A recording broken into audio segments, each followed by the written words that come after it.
This is the Jazzy Nailbender channel. I just wanted to do a brief overview in this first video before we get into the types of seed beads I promised. I just show you kind of a little bit of what I do. This is a jewelry piece. It's on ribbon. This is a button. I love using stuff that is not normally used in jewelry making. It's a beautiful button. I think this was only a couple dollars at Walmart. And then the ribbon, you can get a lot of necklaces out of this. Just need findings, a button. I'll probably put a chain and something like a lobster claw or something at the end of this. That way it's adjustable still. This is kind of a lengthy one. This is the type of length I like. I'm not a big choker, but this could easily be a choker. Next up is some photographs and a voiceover of some of the other crafts I do. This is a plastic canvas duck and a crocheted blanket, a flat back rock that is stamped with nail polish. This is a knitted ruffle scarf, and this is the inspiration for this video coming up, all about the seed beads. I made a mistake on choosing seed beads, and this was the result. I got frustrated and stopped. This one is better. Much more uniformed in shape and size. All about the beads. I am Wendy, and I will be showing you some of my favorite crafts. This channel, I hope, my plans for it is actually to do all sorts of different crafts, jewelry making. This is one of the other things that I do. I know the lighting's kind of bad, but if I shine a light right on it, it's just going to bounce right back off. You can see where my light is on this. This is a flat back rock you get in the floral department. I got this idea from Craft Clutch. I'm going to link her videos down below. She has a lot of different types of where she does nail polish on the back of these and some stickers and stuff. This is a stamp, and then it didn't show up very well, so I just went in with my nail polish and a toothpick or some of my dotting tools, and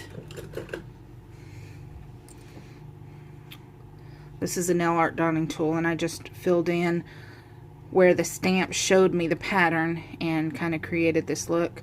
This one right here, I'm going to probably fix into earrings. This is a tattoo, a temporary tattoo.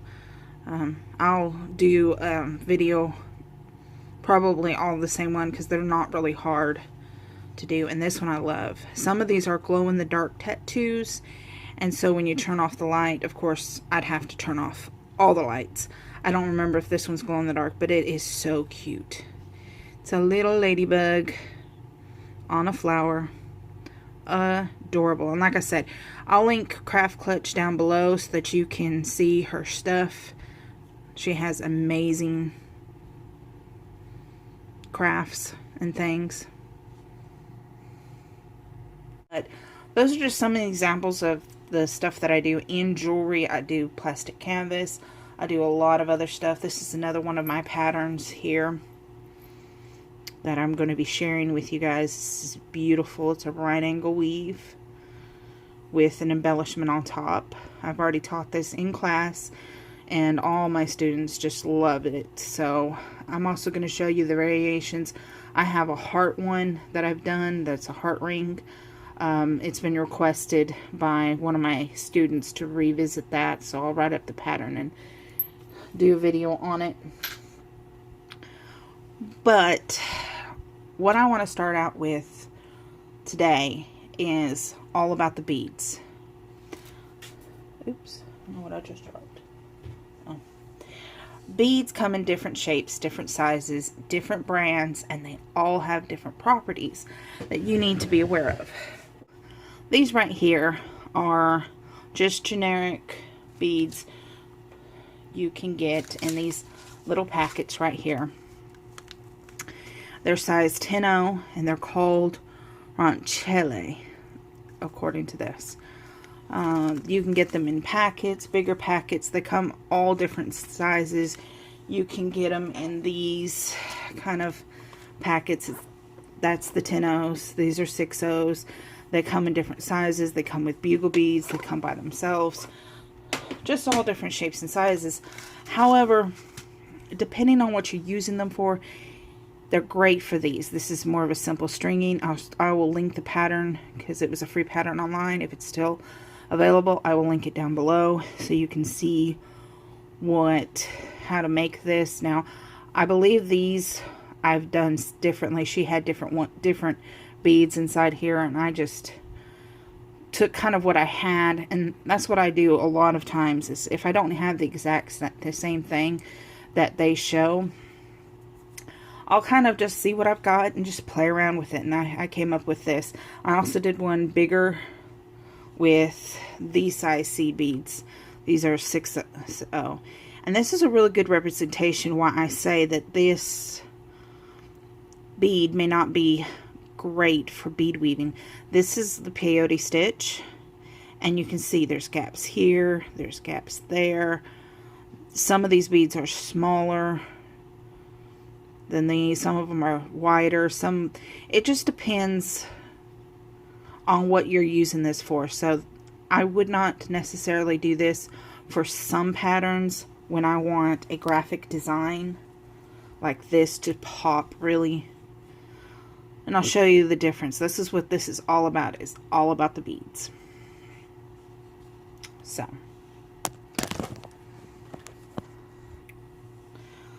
the first ones we have up are check beads. And this one right here is in this tote because it comes on a hank, which it's just stringed, and you have to cut them off the string to be able to use them. And I just put them in this instead of a bag. These are 8-ohs. Now, as opposed from these, I'll show you. I did show you this where they're all different sizes. You're supposed to go through and kind of sort them out by size. I'm not doing that with that. Some of these are bigger, some of these are smaller. You can see on this one right here, there's some that kind of comes up and curves down. That's just because it has different sizes. The gaps in between here are because they have a rounded side, and all of these do too. Checks all have a rounded side on them. They kind of look like a donut. If you were to pick one up, I'll just try to show you. They look like a donut. And so they have the rounded side. So they kind of puff out a little bit. You can see on here the different, let me move this up. There's a huge gap there. They're just not close to each other. Now, not to say this is not a good bead to use in peyote stitch. It just depends on the look you're going after. Like I said earlier, if I wanted a graphic design and I want the design to show through, I wouldn't use these. I like Toho or Miyuki Delicas for these. I just think they kind of give a fabric kind of feel to it, to where you can't almost see the gaps. I mean, some you can, like right there, you can see one, but for the most part, all you're seeing is beads. So I have a swatch to show you that these are good. These are better quality than, say, these. These are both the same size, but you can see these are equal to each other. So check is like one of the better ones, but not as good as the Miyuki or the Toho. And both Miyuki and Toho put out a donut shaped. However, I don't really buy them because I think these are good enough. And they're not as expensive, and you can find them just about anywhere, unless you're going for a size that isn't sold very many places. This right here is an 8-oh, and you have to go to a specialty bead shop. But, however, these right here are at just about every regular, like Joann's and AC Moore, I know sells both of these. This is a size 11-oh. And they do not, this is at Hobby Lobby, and they do not sell these, any of these. 8/0 is only at a specialty bead shop. So we've got, this is a 4/0, 6/0, 8/0, 10/0, and 11/0. And you can see the 10 and the 11 are almost identical, but they are almost equal in size. There are some variations, very small, probably not something that you're going to notice a whole lot in your project. This is just a sample piece, that's why this is still sticking out. I just wanted to show you kind of what they look like, kind of when you're looking at doing a project. Unless you're going to follow exact instructions, you kind of want to know what this is going to lay out and look like before you get started. Now, some people love this because it looks like an organic feel to it. Me personally, it just depends on what I'm doing. Sometimes I'll use these, or sometimes I'll use my next set, which I'm about to show you.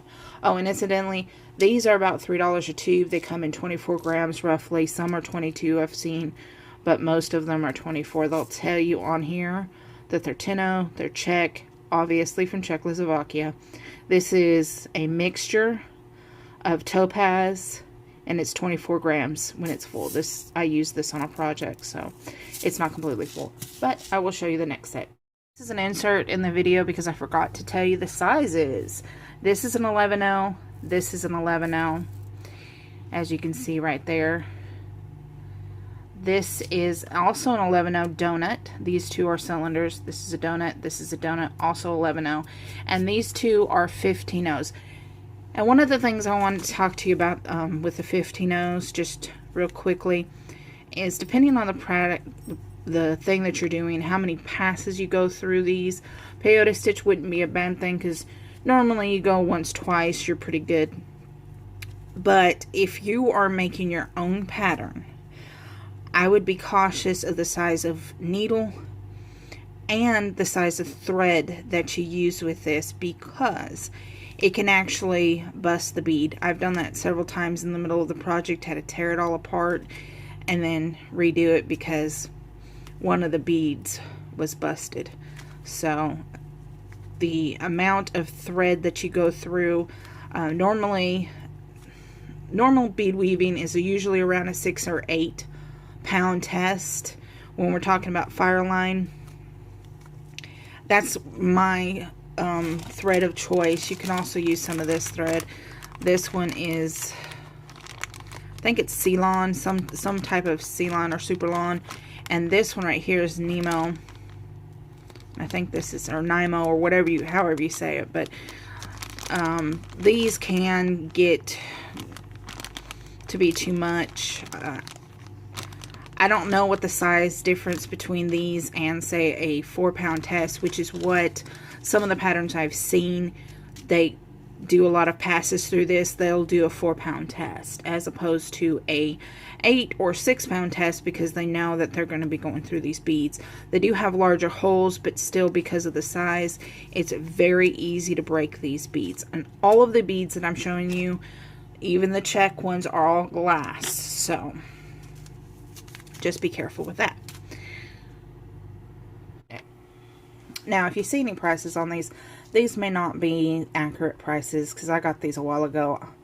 I'll go through from left to right to tell you where I got these. I got these at Michael's. They were 7 grams of Toho beads, 11/0s, in the round. Now, what they're talking about in the round is they're a round bead, because you can get hexagon beads. This is from the same brand, and so they look like that. And you can also get triangles, which I have, that look like this. So they're talking about round as far as the bead is round. However, it is a cylinder, so it has straight sides. They look like this when you put them together. That's the yellow one, and that's the Delicas, and they are both cylinder beads, and they fit really nicely together. You can tell kind of when I'm running it across, you can't see anything behind this, but when you get to the donut shapes, you kind of can see things. That's just because of the way they fit together. Now, these are not totally interchangeable. You can see this is a little bit taller than this.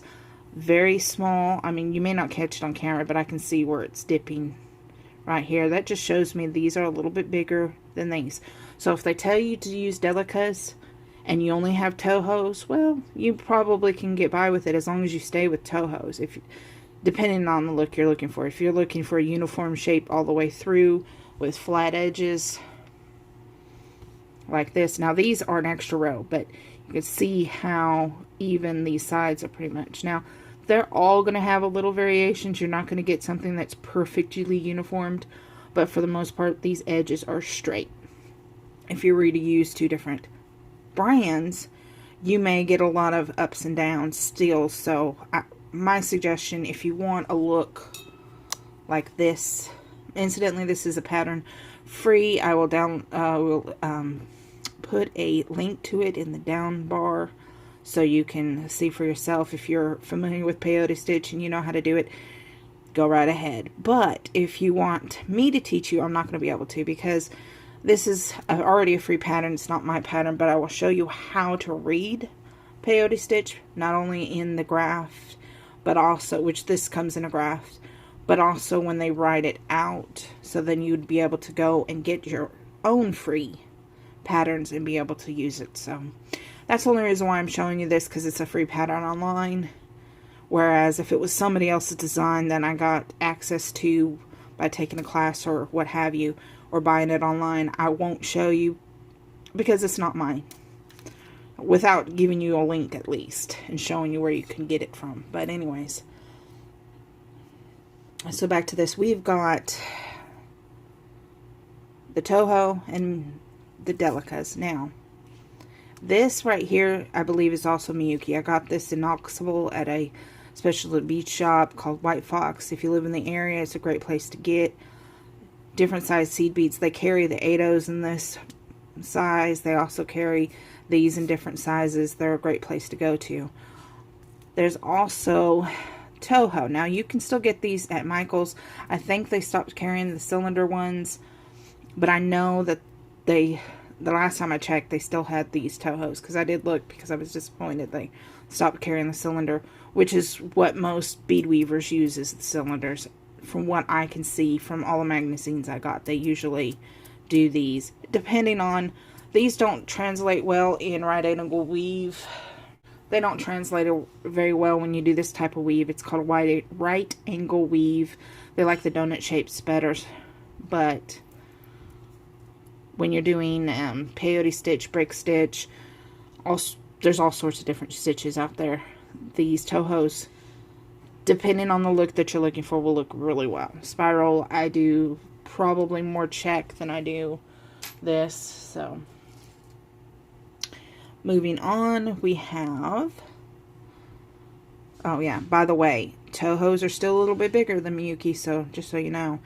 And I believe this is going to be different. I know these are Tohos, and I believe these are Miyukis. They may be Tohos too, but you can see this is a donut, and this is a cylinder, and they're slightly different sizes. Incidentally, also, the donuts are a little bit taller than the cylinders, so even mixing types like the round and the cylinder may not be good. I would still try it if you want to, and just to see how it looks before you commit. If you can do a little like sample piece of it, and that way, you never know, you may like the design of it. But for the most part, if you're doing something like bead weaving like this, I think it's good to stick with one brand. And also pay attention to the instructions on the sides. They'll tell you how many grams or ounces, usually in grams, to get. If they said it's 6 grams or even 7 grams, I would buy 2 of these vials. For one, it's an approximation. 2, you can spill these really easily. When you go to get a bead, they sometimes pop off, and just in my class they would end up everywhere. They don't really, we didn't have too much of a problem with that, but it's always safe to have a little bit extra, because like I said, these are $3 a jar. These were $3 a jar.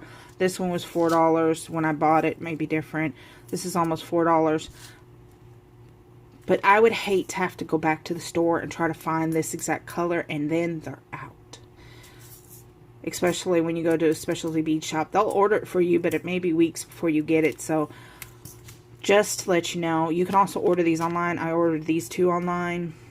I don't remember the prices on any of these. And again, they change, so really just look. This one is at Fusion Beads. I don't know where I got this one from, but probably Fusion Beads or Beadaholic or one of those. So now there is one type. This is a pattern I got a long time ago. And I just love the irregular beads with this pattern right here. And I'll probably do a different take on this. I would probably, for here, use the check beads around. And then the band I probably would do in regular beads. I like them because they do tend to curve a lot more than even your check would. And so that's why I do them in the generic beads, the cheaper beads, because I love this kind of curvy. Like I said, they're great for some things in bead weaving. It just depends on what you're trying to do. And I was trying to make this look kind of like a vine, so it worked out for me. I'll probably be doing, hopefully we'll be doing a lot of different tutorials on different beads. I'll be doing different tutorials on different styles of stitches, like the brick stitch, which this is brick stitch. It doesn't look any different than the peyote stitch, but it's done differently. These are magnetomas. So, but I'll be teaching you how to do those types of stitches, and then it's easier to learn the stitch in itself, so we'll probably be doing some basic, just one color or 2 colors maybe. That way you can see how it's laid. This is actually a type of bead it's just multicolored in there. It's purple and green, but I just randomly picked them up, so. But I'll probably be doing that. You can always go and buy you the inexpensive beads if you want, or even the check beads to get started to learn the pattern, and then move up to the more expensive beads when you kind of get it down. But I tried to teach this pattern in my class and teach peyote stitch for the first time, and they were having a hard time following the pattern. So what I did is I went back, I said, okay, let's teach you peyote stitch. That way you know the basics. And then when I did that, they got this easier. So that's probably what I'm going to start doing, is just going over the different types of stitches. They have, peyote stitch has peyote stitch in the flat, the round, the circular, the tubular, sorry. The flat, round, and tubular. So I'll probably be teaching the basic steps in those before we get into something more intricate. I also will be trying to put out some more advanced. I know some people that already know the peyote stitch, know how to do some stuff. My students that I left Knoxville, when I left Knoxville, I kind of left the class on their own. I'll probably be doing some more advanced stuff for them. Next video though will be on tools, the basic tools you need for simple stringing and for some of the bead weaving things, because we still do clasps and things for bead weaving. This one has a clasp in it. Of course, you don't have to, the way I did this, you don't need any tools for, but there are some things that if you make earrings, you're going to need to know how to do different things to make the earrings and stuff. So my next tutorial should be on tools, and probably one after that will be another seed beads showing you the different types of polishes and finishes on the beads. Like this one is just, I touched on it a little bit. These are just translucent colors. And same with this, but it's got kind of an iridescent look to it a little bit.